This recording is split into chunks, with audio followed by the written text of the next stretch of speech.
ரா mango வச்சு நிறைய விதமான டிஷ்ஷஸ் செய்யலாங்க. அதில் ஒரு 5 விதமான டிஷ் செய்யலாம் வாங்க. அதுக்கு மாங்காய் எல்லாமே நல்லா தோல் சீவி கட் பண்ணி எடுத்துக்கணும். ஒரு 3 மாங்காவை நல்லா தோல் சீவிட்டு நல்லா பெரிய பெரிய பீஸாக கட் பண்ணி எடுத்துக்கோங்க. இந்த டிஷ் வந்து இந்த கடைங்களெல்லாம் நம்ம 80s 90ஸ்லாம் இந்த மேங்கோ பார் மாதிரி வச்சுருப்பாங்க. அது நிறைய அது வாங்கி ரொம்ப புளிப்பு இனிப்பு காரம்லாம் சேர்ந்த மாதிரி இருக்கும். சாப்பிடவும் ரொம்ப டேஸ்ட்டாக இருக்குங்க. அந்த டிஷ் தான் இப்போ செய்ய போகிறோம், மேங்கோ பார்னு. அந்த ஒரு பிளேட் மாதிரி இருக்கும், ஸ்கொயர் டைப்பில் கட் பண்ணி வச்சுருப்பாங்க. இந்த முஸ்லீம்ஸ்லாம் அதிகமாக அது செய்வாங்க. மாங்காயை நல்லா தோல் சீவிட்டு நல்லா பெரிய பெரிய பீஸாக கட் பண்ணி ஒரு பாத்திரத்தில் போட்டு எடுத்து அதை தண்ணி ஊற்றி கொஞ்சம் ஒரு ஒரு ஒரு கொதி 2 கொதி வர்ற அளவுக்கு வேக வச்சு எடுத்துக்கோங்க. இது ரொம்ப வேக வைக்கக்கூடாது. ரொம்ப வேக வச்சிங்கன்னா பல்ப் மாதிரி ஆகிடும். சும்மா ஒரு 2-3 கொதி வந்ததுமே எடுத்துட்டு தண்ணியெல்லாம் ட்ரை பண்ணிவிட்டு அதை நல்லா ஆற வச்சுருங்க. அந்த தண்ணி கூட நம்ம ஆம்கா பானின்னு சொல்லுவாங்க இல்லைங்களா, மாங்காய்லாம் அரைச்சி ஊற்றி ஒரு ஜூஸ் மாதிரி செய்வோம். அதுக்காக அந்த தண்ணி யூஸ் பண்ணிக்கலாம். அது நல்லா ஆறிட்டுருக்கணும். அதுக்குள்ளே மாங்காய் சாதத்துக்கு மாங்காவை நல்லா தோல் சீவி தேய்ச்சி எடுத்துக்கோங்க. அவ்வளோதாங்க, மாங்காய் சாதம் எல்லா டிஷ்க்குமான மாங்காய்லாம் ரெடி பண்ணி வச்சாச்சு. டிஷ் எல்லாம் ரெடி பண்ணிடலாம் வாங்க. வெந்தயமும் கடுகும் போட்டு நல்லா வறுத்து ஒரு தட்டில் போட்டு ஆற வச்சுருங்க. இந்த ஊறுகாய்க்கு, இந்த மாங்காய் ஊறுகாய்க்கு எல்லாமே இது போடுற ஒரு பொடி தான். இது பொடியாக அரைக்கணும். அதுக்குள்ளே மாங்காய் சாதம் தாளிச்சிடலாம்.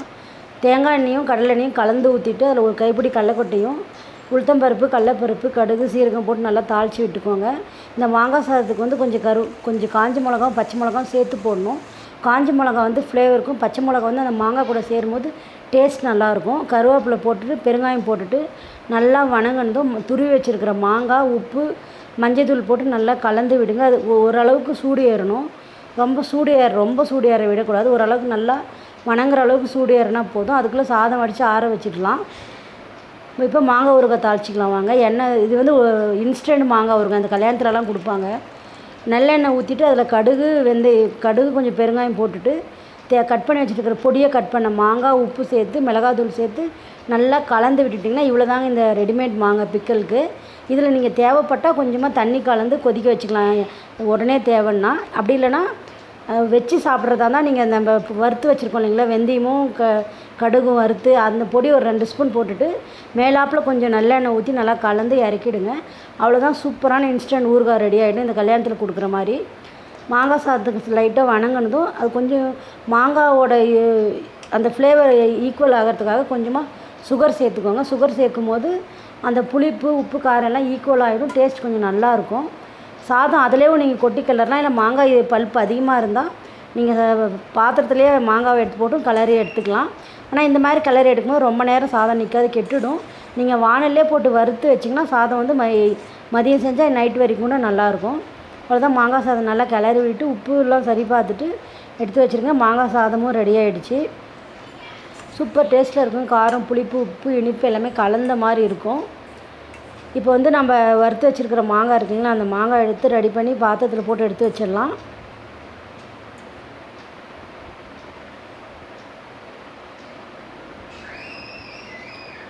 வானலில் இப்போ நம்ம மாங்காய் வந்து துருவிட்டு மாங்காய் தொக்குன்னு செய்வோம் இல்லைங்களா, மாங்காய் தொக்கு செஞ்சுக்கலாம் வாங்க. இது மாங்காய் ஊறுகாய் சில பேருக்கு பிடிக்காது. இந்த தொக்கு மாதிரி இருந்தால் நல்லா தயிர் சாதத்துக்கெலாம் வச்சு சாப்பிடுவாங்க. இதுக்கும் அதே மாதிரி தான். நல்லெண்ணெய் ஊற்றிட்டு அது கடுகு கொஞ்சம் பெருங்காயம் சேர்த்துட்டு மாங்காய் சாதத்துக்கு தேய்ச்சோம் இல்லைங்களா, அந்த மாதிரி தேய்ச்சி அதில் போட்டு நல்லா கொஞ்சமாக வேகிற அளவுக்கு கலந்து விடணும். இது வந்து கொஞ்சம் நல்லா வெந்துச்சுன்னா கொஞ்சம் ரொம்ப நாள் நல்லாயிருக்கும், ஒன்றும் ஆகாது.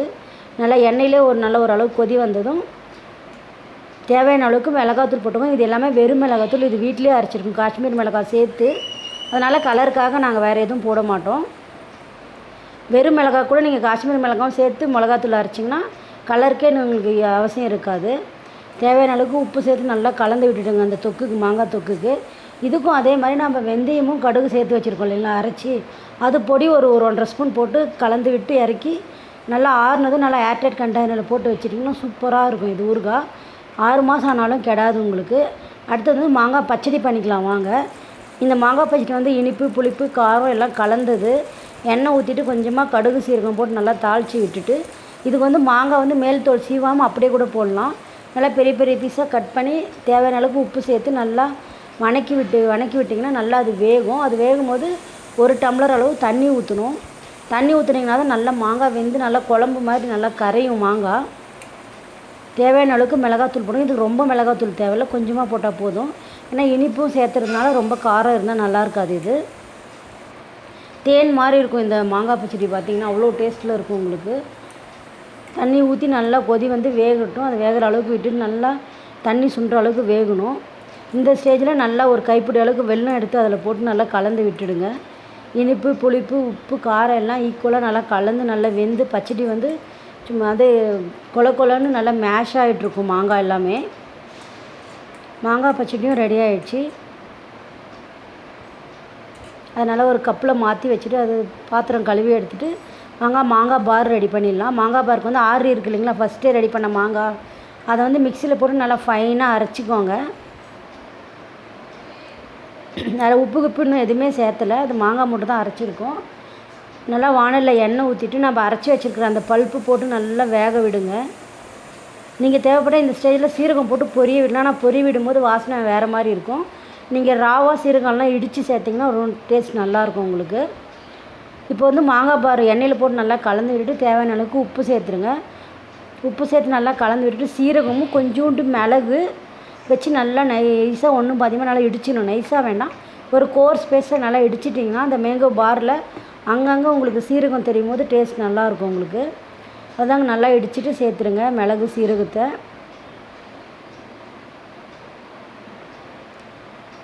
ஆம்ச்சூர் பொடி போடுங்க, இல்லைனா உங்களுக்கு சாட் மசாலா பொடி இருந்தால் ஒரு ஸ்பூன் போட்டுக்கலாம் நீங்கள். வெல்லம் அதே மாதிரி வெல்லம் ஒரு 100 கிராம் வெல்லம் சேர்த்துருங்க அதுக்கு. இதெல்லாம் சேர்ந்ததுமே பெருங்காயம் சேர்த்துட்டு மிளகாத்தூள் போடுறதுக்கு முன்னாடி கொஞ்சமாக மிளகாத்தூள் போடுறதுக்கு முன்னாடி கொஞ்சமாக பல்ப்பு எடுத்து வச்சுக்கிட்டிங்கன்னா நீங்கள் இந்த juice mango juice mango juice பண்ணுறீங்க இல்லைங்களா, அது செய்யலாம். அதுக்கு முன்னாடி சும்மா கொஞ்சமாக ஒரு 1/4 ஸ்பூன் அளவுக்கு மிளகாத்தூள் போட்டுட்டு கலந்து அந்த ஜூஸ்க்காக எடுத்து வச்சுக்கிட்டிங்கன்னா அந்த ஜூஸோட கொஞ்சமாக புதினா தழை இந்த மிக்சியில் ஜூஸ் ஊற்றிட்டு இந்த பல்ப்பை அந்த மிக்சியில் போட்டுட்டு கொஞ்சமாக புதினா தழையும் கொஞ்சமாக இஞ்சி போட்டு நல்லா அடிச்சுட்டு ஐஸ் தண்ணி ஊற்றிட்டு குடிச்சிங்கன்னா சூப்பரான அமுக்கா பானின்னு சொல்லுவாங்க, ரொம்ப நல்லாயிருக்கும். அதுக்கப்புறம் இதுக்கு இந்த டிஷ்க்கு தேவையான அளவுக்கு மிளகாத்தூள் சேர்த்துட்டு நல்லா கலந்து விட்டுடுங்க. நம்ம முதல்ல அந்த ஜூஸ்க்கு எடுத்து வைக்கிறதுக்காக தான் மிளகாத்தூள் கம்மியாக போட்டோம். இப்போ எல்லா மிளகாத்தூளும் போட்டு நல்லா சுருண்டு வர்ற அளவுக்கு எடுத்துகிட்டு தட்டில் வந்து எண்ணெய் தடவிட்டு அந்த தட்டுக்கு ட்ரான்ஸ்ஃபர் பண்ணி அதை வெயிலில் வைக்கணும். நான் வந்து தெரியாமல் சின்ன தட்டில் மாற்றிட்டேன், மறுபடியும் பெரிய தட்டில் மாற்றி தான் நான் வெயிலில் காய வச்சு நல்லா மெலிசாக காய போடணும். நீங்கள் ரொம்ப தப்புமாக இருந்தாக்கா அது வந்து ரொம்ப சீக்கிரமாக காயாது உங்களுக்கு. இது வந்து நான் சின்ன தட்டில் போட்டுன்றதுனால நான் பெரிய தாம்பாளத்தில் கொட்டி நல்லா பரப்பி விட்டுருக்கேன். இந்த மாதிரி பெரிய தட்டில் ஒரு கவர் போட்டு அந்த கவரில் கூட நீங்கள் போடலாம். கவரில் போடும்போது சீக்கிரமாக எடுக்கிறதுக்கு வரும். அவ்வளோதாங்க, 5 டிஷ்ஷுமே ரெடி ஆகிடுச்சு. சூப்பரான மாங்காய் சாதம், இன்ஸ்டன்ட் ஊறுகாய், இன்ஸ்டன்ட் மாங்காய் ஊறுகாய், மாங்காய் தொக்கு, மாங்காய் பச்சடி எல்லாமே ரெடி ஆகிடுச்சு. இது வந்து ஆம்கா பானிக்காக ஜூஸ்க்காக வச்சுருக்கோம். அவ்வளோதான். இது வந்து மாங்காய் பாருக்காக காய வச்சு வச்சுருக்கோம். இது வந்து நல்லா 2-3 நாள் வெயிலில் காய வச்சு எடுத்திங்கன்னா நல்லா சுருண்டு வந்துடும் உங்களுக்கு. ஆல்ரெடி நாங்கள் சுருண்டு காய வச்சு வச்சுருக்கு, அதை எடுத்து உங்களுக்கு இப்போ டிஸ்பிளேக்காக காட்டுறோம். எல்லாமே ரொம்ப டேஸ்ட்டாக இருக்குங்க. இந்த மாங்காய் பச்சடி சாப்பிட்றதோட அவ்வளோ நல்லாயிருக்கும். சுட சாதத்தோடு இந்த மாங்காய் பச்சடி போட்டு பிசைஞ்சு சாப்பிட்டிங்கன்னா அவ்வளோ நல்லாயிருக்குங்க. அதே மாதிரி இந்த மாங்காய் தொக்கு வந்து தயிர் சாதத்துக்கு ரொம்ப சூப்பரான காம்பினேஷனாக இருக்கும். அதே மாதிரி மாங்காய் சாதமும் நீங்கள் காலையில் செஞ்சுட்டிங்கன்னா நைட் வரைக்கும் உங்களுக்கு கெட்டு போகாத அளவுக்கு டேஸ்ட் ரொம்ப நல்லாயிருக்கும் உங்களுக்கு. நல்லா வானலில் போட்டு வறுத்துட்டிங்கன்னா. அதே மாதிரி இந்த மேங்கோ பார் வந்து நீங்கள் 6 மாதம்ன்ற வந்து 1 வருஷம் கூட நீங்கள் வச்சு சாப்பிட்லாம், அந்த அளவுக்கு நல்லாயிருக்கும் இது. இந்த எதாவது பஸ்ஸில் போகும்போது இந்த மாதிரி வாமிட் சென்ஸ் இருக்கிறவங்களாம் இது சும்மா கொஞ்சமாக அது கையில் நம்ம பேக்கில் வச்சுருந்திங்கன்னா எடுத்து சாப்பிட்டா கூட ரொம்ப சூப்பராக இருக்கும். இந்த வாமிட் சென்ஸ்க்கு எல்லாமே நல்லாயிருக்கும் இது. நல்லா இது 3 நாள் காஞ்சிச்சு பாருங்கள், நல்லா உருட்டணும் வந்து எவ்வளோ அழகாக உருட்ட வருது. இந்த மாதிரி தான் இது வந்து நீங்கள் சின்ன சின்ன பீஸாக கட் பண்ணிக்கலாம்.